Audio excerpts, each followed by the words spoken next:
Now the equation given here is mod x minus mod of 4 minus x minus 2x is equal to 4. First, I'll go with the inner mod, which is mod of 4 minus x. Now for this one, sign changes at 4. So this is minus and this is plus. So I'll take two separate cases. Case 1 when x is less than 4 and case 2 when x is greater than or equal to 4. Now when x is less than 4, 4 minus x is positive. So I can write x minus 4 minus x minus 2x is equal to 4. So I'll write it as mod of 2x minus 4 is equal to 2x plus 4, or mod of x minus 2 is equal to x plus 2. So again I'll take two cases, when x is less than 2, when x is greater than or equal to 2. So when x is less than 2, I'll get minus x minus 2 equals x plus 2.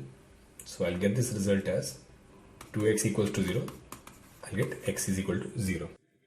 Now when x is greater than or equal to 2 but less than 4, I'll write it as x minus 2 equals x plus 2. Here I won't get any solution. Now when x is greater than 4, now in that case it is negative, so I'll get mod of x minus minus will be plus. So I'll get 4 minus 2x is equal to 4. I'll get x equal to 0, but x equal to 0, it doesn't lie in this interval. So the only solution to this equation is x equals 0.